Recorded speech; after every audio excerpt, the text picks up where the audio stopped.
Hello, welcome back to Jennie Designs with Paper, and thank you so much for stopping by. I have another card video for you, so get comfy and let's get crafty. I'm going to be doing another Make a Bunch of Cards with One Paper Pad card video.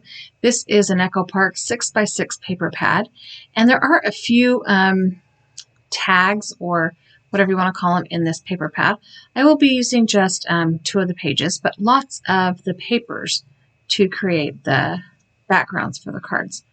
It's a really cool set. It is very travel themed, red, white, and black, a little bit of brown. Nice papers. I think it's probably more directed towards scrapbookers than card makers, but we're going to make it work. I like the color combinations in this paper pad with the red plaids and the stripes and the wood grain. The travel theme is super cute, but I think it could be used for just about any theme of card. These are very nondescript. They're not going to say birthday or anything like that on them, but for sure you could make them whatever kind of card you want. So on this first paper, I'm going to use the top 2 cards. On the second paper, I'm going to use the bottom 2 cards and one of those little square images up at the top. I have selected a few different colors of cardstock for my card bases. I have black, craft, and red, and later in the video I end up pulling in a piece of white cardstock. I have taken each of these pieces of cardstock and cut them in half at 4 1/4 inches, so they will become top folding portrait style A2 size cards, which is 4 1/4 inches by 5 1/2 inches. I am going to go ahead and cut apart our image focal point images, tags, cards. I don't know what to call these. I have that issue in all of these types of videos. I'm not sure what to call them.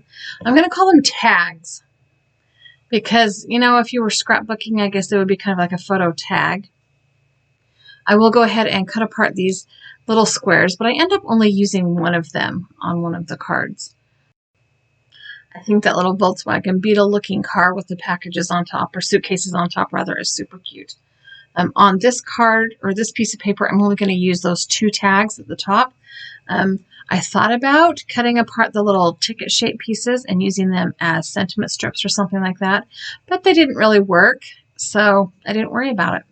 I am making sure that I've got cut them well. That one had a little bit more edge on it than the others. So here I have 4 tags that I can create 4 cards with, and I'm going to start with this one with the little Jeep pulling the camper trailer, and I'm going to use this black background paper. It's got kind of some different camping scenes on it, and this red kind of it almost looks like constellations on the back of it. And my plan is to cut the black pattern paper down to be a card mat, so 4 inches by 5 1/4 inches. And then I will cut down that red paper and just make a accent piece.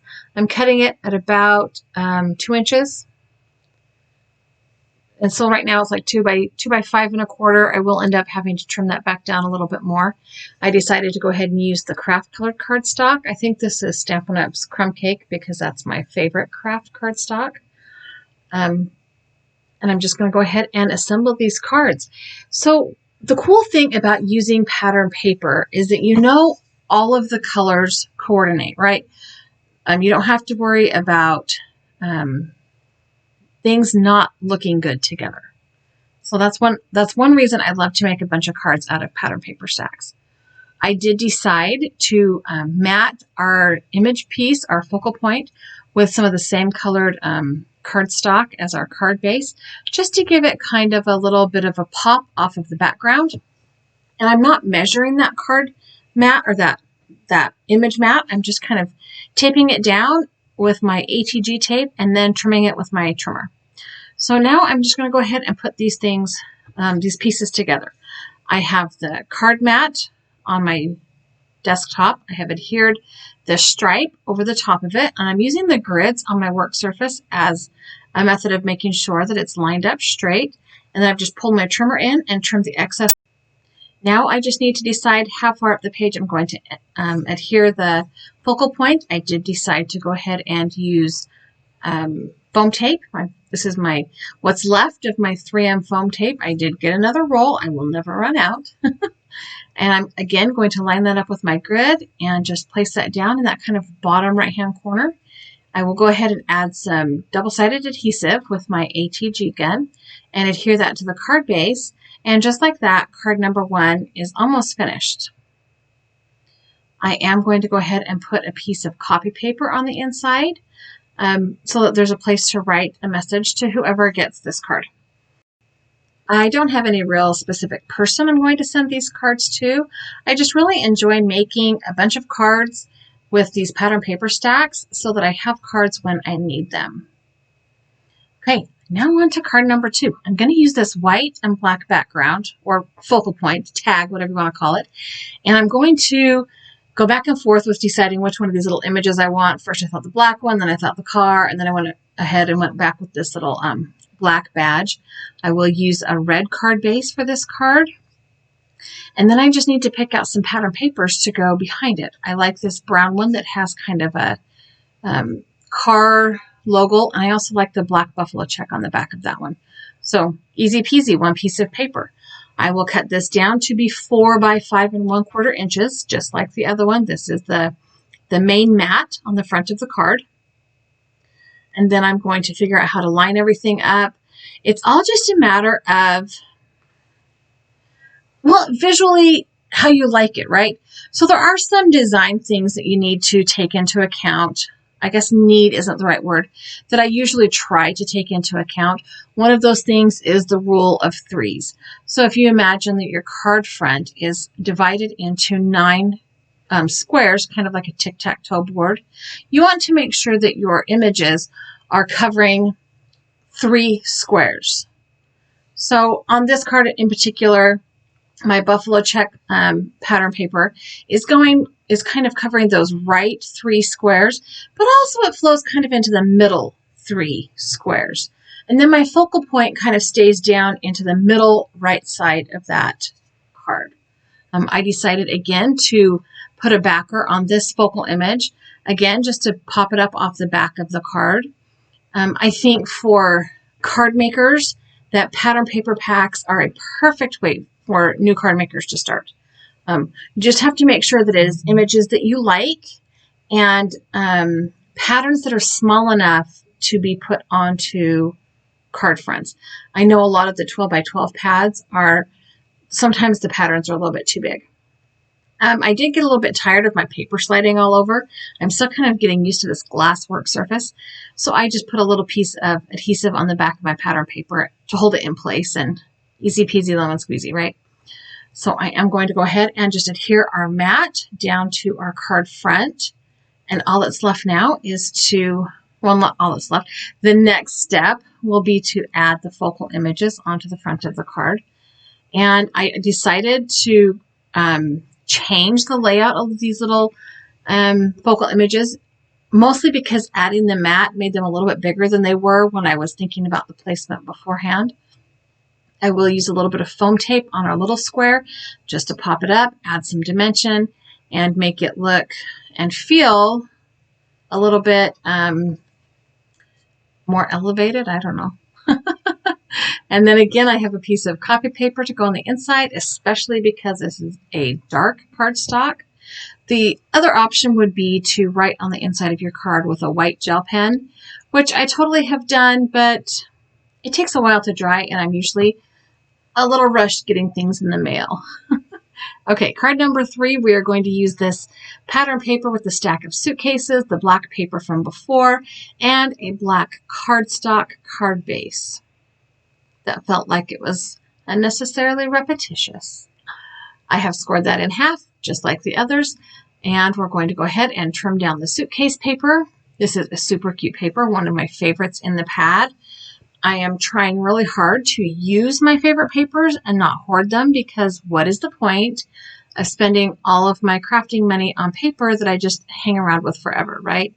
Other than making my home completely flammable. Not that I'm expecting anything to happen. I'm just saying, you know, the more paper in my house, the more flammable it becomes. I'm going to mat our focal image on a piece of black cardstock. Same as before. Just kind of pull it up off the background a little bit. Give it a little bit of extra zhuzhing. I don't know if that's the right word, but we're going with it. You will notice that all 4 of my cards have the same basic layout. They have a mat. They have an accent piece that either goes side to side vertically or top to bottom, or side to side horizontally or top to bottom vertically. And then I just put the focal image in whatever part of the card I'm feeling for that particular focal image. This vertical piece happens to go almost right down the middle, not quite. Words are hard. It is slightly to the left. I don't know why. I liked how it looked. That is why. And when I am making cards using pattern paper, it is all about what I like. I know all the colors match. I don't have to worry about the blues being different colors or the reds being different colors. I know all the colors are going to match. I know all of the theme is there. The papers are the same weight, so they work together well. So I don't have to worry about things like that. I can really just make it how I want. Okay, 4th card, I'm going to use this red buffalo plaid or the red and black plaid and the little VW car or little punch buggy car, and then the white pattern paper that we used on one of the previous cards. Same thing, matte, accent. I will put a mat behind our focal image and we'll just keep going. I feel like this is a little repetitious in these videos. Maybe I could speed it up a little bit more. I don't know. You tell me. Leave me a comment. Should I speed it up more? I don't know. I went back and forth between a red and a black and a white background. Ultimately, I settled on a white background for the focal piece. The red that I had in my scrap stash wasn't quite the same color red, but also it didn't pop it up. It kind of blended in too much to the background. And the point of that matte is to kind of make the focal image a little bit more prominent on the card front. So now we're down to the little bit of the last assembly of the last card. My goodness, I feel like I'm really incoherent today. It's Monday. We'll call it that. It's because I'm doing this voiceover on a Monday, and Mondays are Mondays. And if Tuesdays were Mondays, Tuesdays would be Mondays. You know what I mean? Like my kids always say, I wish Mondays didn't exist, but then Tuesdays would be the new Monday. So we just got to shake off the weekend and get going back into the swing of things. I did fold this cardstock not quite straight, so I just flipped it inside out and folded it again. Lined up perfectly. Works every time.